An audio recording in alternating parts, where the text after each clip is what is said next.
All right, welcome back for part two of the Q&A. I've got questions from Galois Theory again and LA Hipster.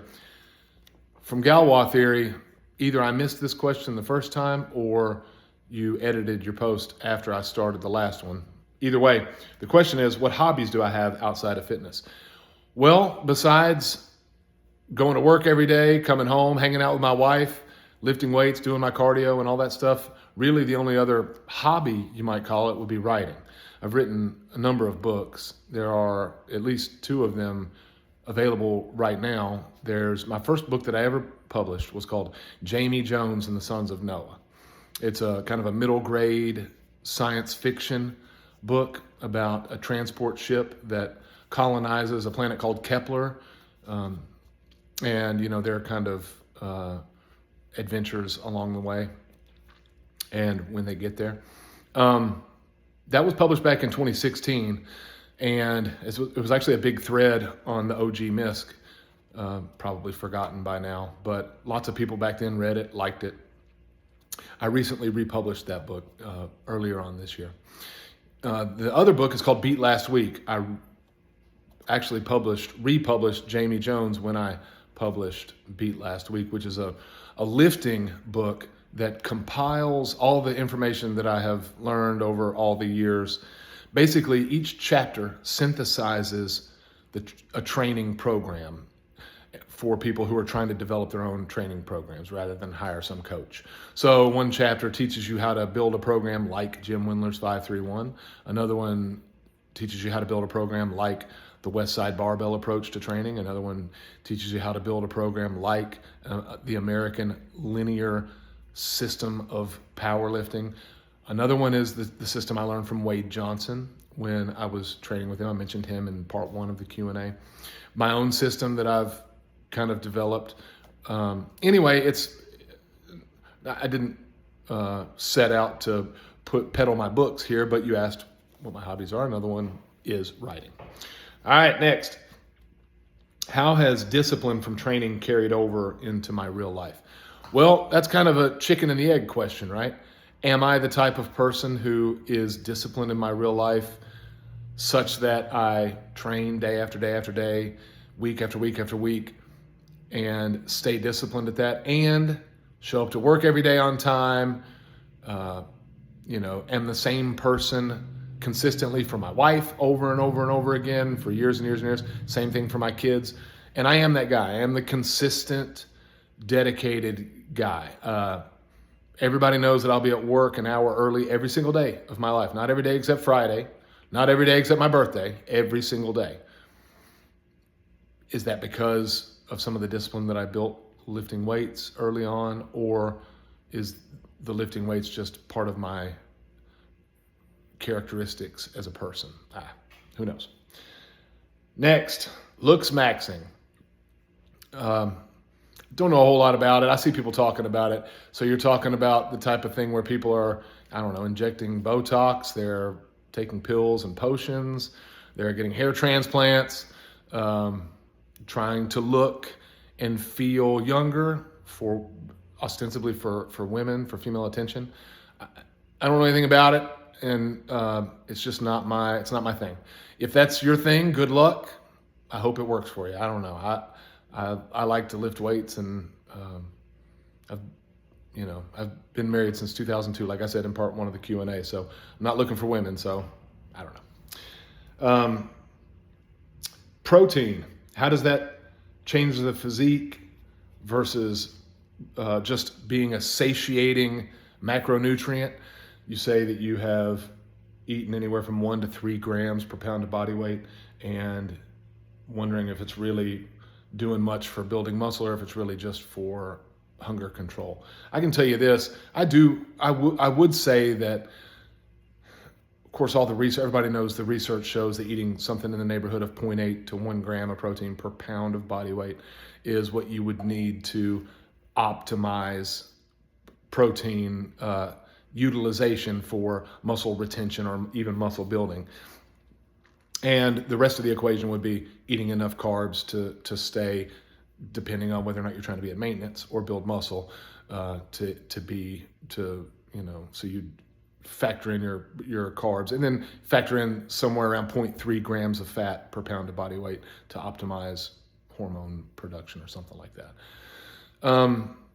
I have found more on a little bit higher on the higher end for protein in terms of hunger control. I eat probably a little bit closer to 1.5 to even 2 grams of protein per pound of body weight. When I track my macros, I actually track it. I only track the protein from meat sources. And what I mean by that is I only track it as protein. So when I say that I eat 48 ounces of lean meat per day, that works out to be about 288 grams of protein per day. Now, I also eat, depending on how much rice I'm eating, there's 3 grams of protein per serving per 45 grams of dry jasmine rice. And there's 4 grams of protein per bag of vegetables that I put in the rice cooker every day too. I just count that protein, that incidental protein, I count that as carbs, personally. So let's just say it's in the neighborhood of 300 grams of protein. Let's say it's in the neighborhood of, let's say 300 grams of carbs.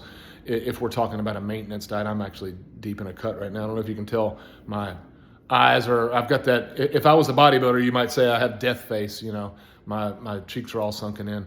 But I'm 10 weeks into a cut right now, so I'm eating a lot less carbs than that. But if I was eating a maintenance diet and I was eating, let's say 9 servings of carbs a day, that would be 29 times 3 is 27. So 288 plus 27 plus, let's say 2 bags of broccoli, which has 8 grams of protein in it. So you do the math. It's probably closer to 325 or 350 on the protein. I find that much protein is much more filling for me. Like I said in the last video, I have experimented with half that much protein and double that many carbs. Similar amount of calories, half the protein, double the carbs, and which is great for performance. I mean, you know how much easier it is to do cardio the next morning when you've eaten that many carbs in a day? The workouts feel good and the cardio feels like a 45-minute cardio session goes by like nothing when you eat that many carbs. But I'm hungry all the time. It never ends when I eat that many carbs in a day and less protein. If I double up on the protein, just the weight, picking up that container with the protein in it, picking that up, I go, okay, I'm gonna be able to eat some food now. But when you have that much, the rice and half the protein, just the container, when you pick it up to eat your food, it feels less. And for me, even psychologically, I'd much rather eat more protein and moderate to low carbs. Intensity versus frequency and volume. Okay, well, let me tell you this. When I was into powerlifting, I subscribed to a much higher intensity, much lower volume, much lower frequency than I do now. My goal was to get as strong as possible. And I talked about being a competitive powerlifter. Again, I have to say I wasn't some elite powerlifter. I was pretty strong, and I competed in powerlifting. My biggest squat was 560 pounds. Was never a very good bench presser. I bench pressed 360, and I deadlifted 570 pounds. Mostly because I was so fat. I could deadlift more than that, especially with a neutral grip. With a neutral grip, even when you flip the trap bar over and go flat with a neutral grip, I deadlifted 665 one time at Wade Johnson's gym. Anyway, point is 560, 370, 570 in a contest. And I got there with higher intensity, lower volume, lower frequency. So I would do sometimes even 3 days a week. I would do squat on Monday, bench on Wednesday, deadlift on Friday. And if I didn't do that, it would be a 4-day split where maybe I would do, upper body day. So let's say it was overhead press, squat, take a day off, bench press, deadlift. There were times there, especially towards the end, when my last competition was November the 1st, 2014. There were times where I would go in, I would squat, I would work up to a squat of 460. I remember one of the last squat workouts that I did before my last contest, maybe 3 or 4 weeks out, was 460 pounds. I still have video of this. So I could show it to you I'm enormous. I'm 335 pounds, but I squatted 460 for a set of 5. 3 or 4 weeks before my last contest. And so I worked up to 460 for a set of 5. I doubt I did any more squats after that. I might have done 315 for a set of 10 or 12. But then I did 100 reps for abs, and that was it. That was the whole workout. Now, of course, I do 25 working sets in a day versus back then, 4 or 5 at the most. So that was very high intensity, low volume, and depending on whether I was doing 3 days a week or 4 days a week, you could say the volume was, or the frequency was similar to what it is now because I had an upper body, lower body, upper body, lower body. So you could almost say I was still doing twice weekly frequency, even though the volume was low. I found that to work great for strength, for the generation of strength over time. For muscle, I have found, and especially at my age, things hurt. If I tried to work at 90, 95, 97.5% of my 1 rep max at my age and my training experience and with my injuries and all that kind of stuff, I'd pop a hamstring, my back would be out for a week. I just find that training now, the ability to continue training and to build muscle and to keep moving and keep things going is moderate intensity. I'm going to say in the neighborhood of 65 to 85% intensity. I do lots of stuff with higher reps. I talk about this sometimes in my lifting threads, and people are kind of surprised. On like the tibialis machine, I'll do sets of 100 every single week, twice a week actually on the tibialis. I do 3 sets of 100 twice per week. Calves, and my calves are as good as anybody's, my size anyway. And I do sets of 20, 25. Sometimes I do like supersets where I'm doing, with the belt squat, I'll do sets of 25, and then I'll drop the weight and do body weight sets of 25 after that. There are some things where I do a little bit less weight at a higher percentage, like military press, sometimes bench press, sometimes barbell rows, things like that. But I just find that now still double frequency in a week. So I still do twice weekly frequency in a week. Moderate intensity, and I'd say moderate volume in terms of body part to body part, but per session, I think it's pretty high. This is something I was talking about with a guy on the forum the other day who was saying that I was going to get rhabdo, and I made a video kind of poking fun at him or whatever. But I do maybe 25 or 30 sets in a session, but that's because I'm doing 6 to 8 sets for chest, 6 to 8 sets for shoulders, 6 to 8 sets for triceps, and then I do 3 or 4 sets for neck too. Same thing on back day. 6 to 8 sets for back, maybe even 10 sets for back, 6 to 8 sets for biceps, 6 to 8 sets for forearms, and I do 6 sets for rear delts.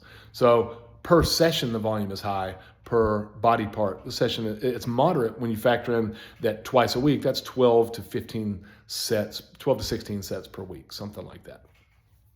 That's what works for me. At my age, training, level of training advancement, Mark Rippetoe called himself at one point a post-advanced lifter. So a lot of times when people are critiquing me, my peak in terms of a lifter was years back. Every now and then somebody will say, push yourself, man. I had a guy in a video say, push yourself. I'm pushing myself. I am. I'm 45 years old and I'm beat up and things hurt and I'm old, it is what it is. See this white hair, see this bald head? But I'm pushing myself. For me, pushing myself is doing more sets, doing more cardio, building more muscle, being in better shape, having a lower resting heart rate, which my resting heart rate with all the cardio that I do and all the lifting I do, very low, like athlete low. I've tested it in the 50s and 40s before when I think to test it. Anyway, that's a pretty comprehensive discussion of, at least in terms of my experience with frequency, intensity, and volume. Next question. Top 5 MISCers. Let me tell you a story. People don't know this, I bet. I don't know if anybody's left who even knows this, but I've been around since February of 2002. I signed up for the OG for the OG forum, February 18th, 2022. It used to tell you the date when you would click on your name on the forum. Years and years and years, 10 years ago, it used to tell you that. And February 18th, 2002 for me. And that was under the name Black Spit, Black_Spit. And back then, there was a guy named Victorian Guy.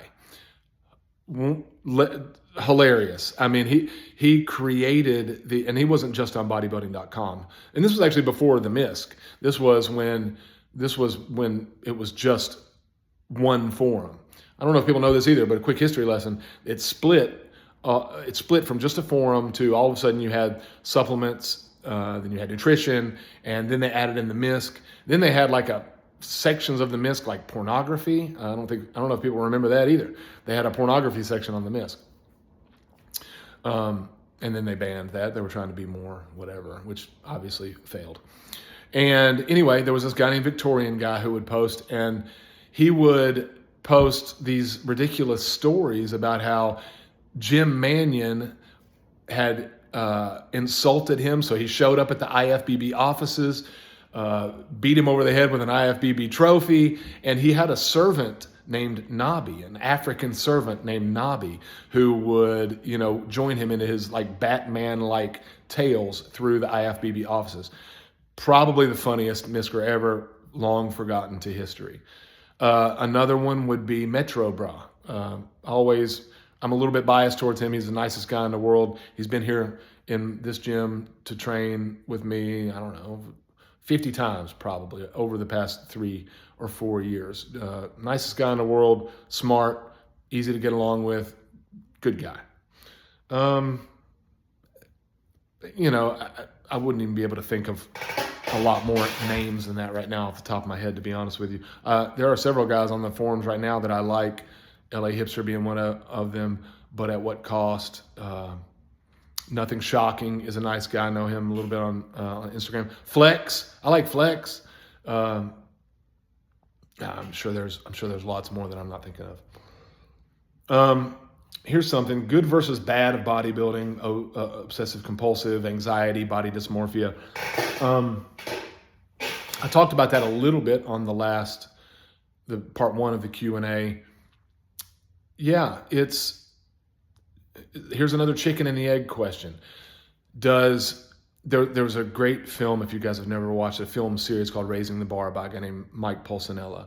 And it was about his brother, Dave Pulcinella, amateur bodybuilder trying to get his pro card over a 5 or 6 year period as he was in his late 30s and early 40s. Never quite got that pro card, but we're talking during a time when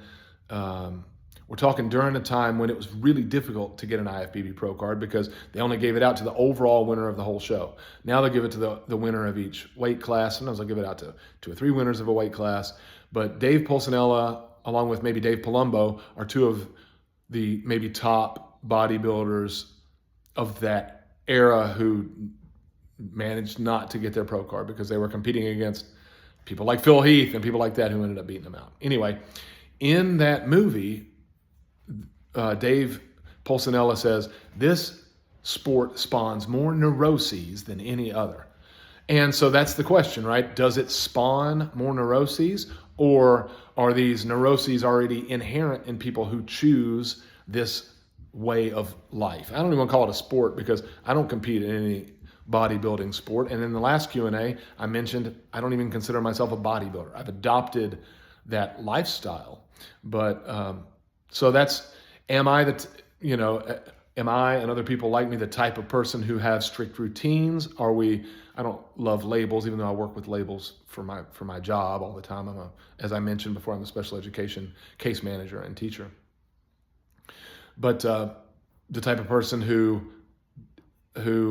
has obsessive and compulsive tendencies. So this is the right way for them to, this is just the perfect way for them to manifest, or does the pursuit trigger something in people's brains and make them that way? Yeah, who knows? I know that there are so many common themes among bodybuilders and people who are at least live that lifestyle, like covering themselves up all the time unless they get a pump. They don't want people to be, they don't like the eyes on them when they don't feel their best. That kind of body dysmorphia, the feeling fat one day, feeling, jacked for only a few minutes when you're working out every day, and then feeling, too skinny the next day, that kind of stuff. Yeah, I'm not sure, man. I'm not sure what the answer to all that is. It's a tough life we're living. We're all going through something. Fasting. What do I think about fasting? Fasting, and apparently, at least according to this question, John V is involved in fasting. As I said in part one of the Q&A, I've done, before I fixated myself on this path of eating this way, lifting this way, I got myself involved in every type of diet known to man, from ketogenic diets to protein sparing muscle fasts to fasting to anything you can imagine. I did it.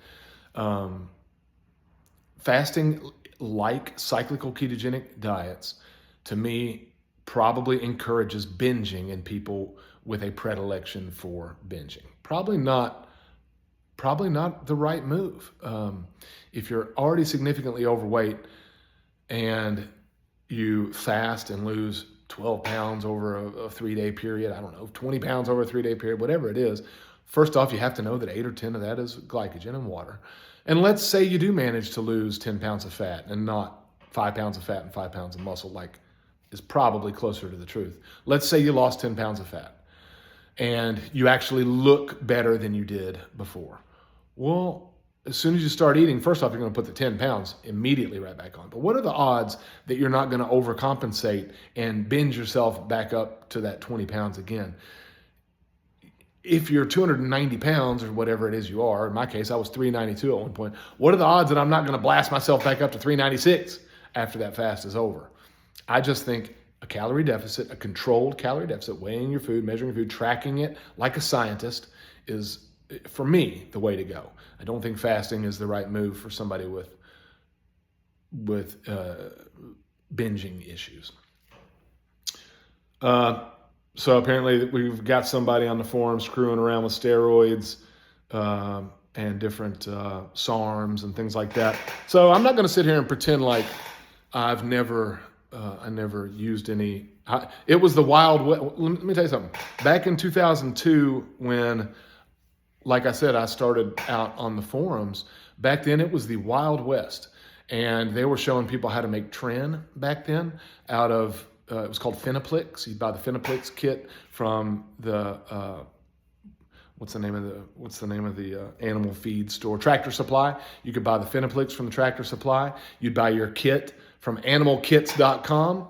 You would separate the Phenaplex was these little cartridges that had looked like little pellets, and they put them behind the cow's ear.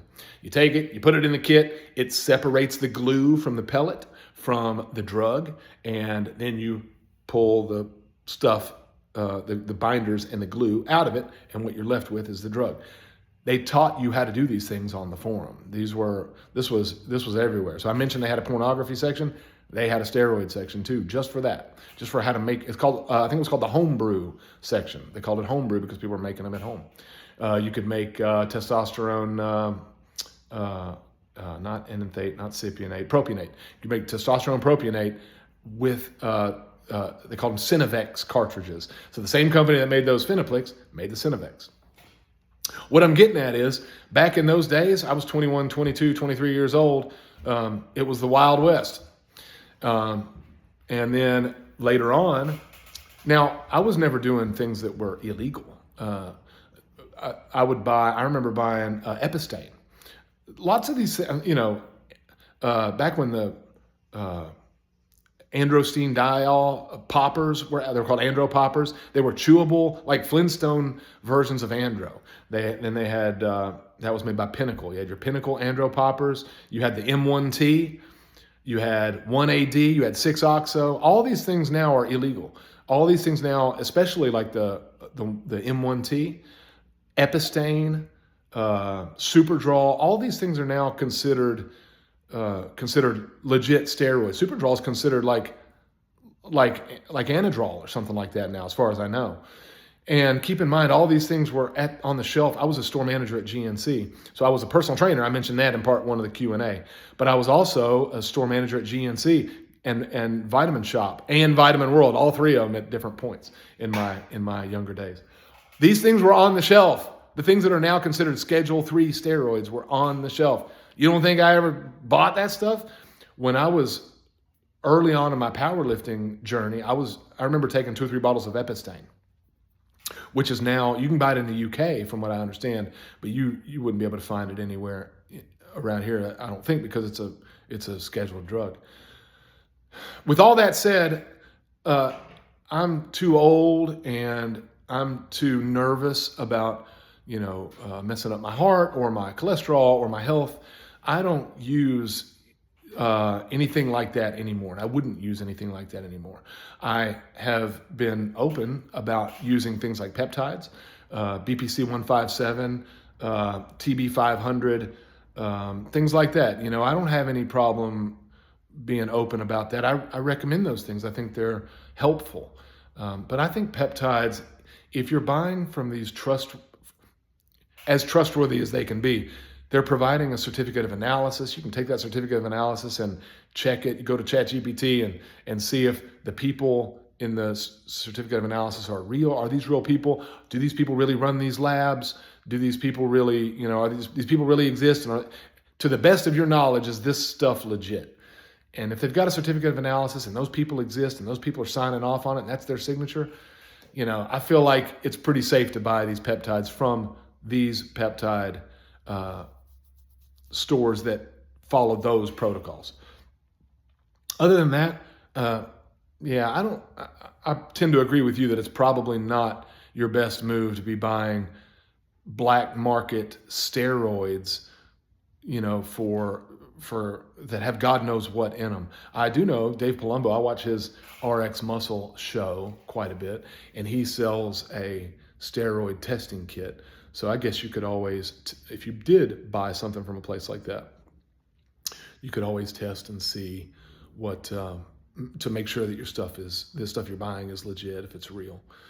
But other than that, I wouldn't recommend doing any of that stuff. But I also am not going to sit here and pretend like I'm some saint either. That's the weird thing. I mentioned, somebody asked me about Mario Miami in the first Q&A, and that's one thing that he would always attack me for. He'd come around and say that I was a fake natty.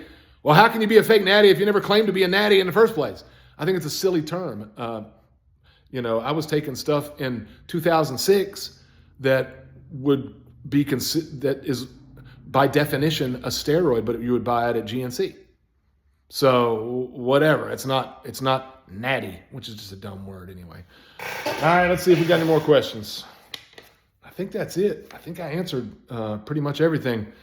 So thanks for the questions. Man, I'll do a part 3, part 4, part 5. Summer vacation just started for your boy. So I've got some time to play around. I am teaching summer school, but that's not nearly the workload that I had as of yesterday. So anyway, thanks for the questions, and I'll holler at you guys later.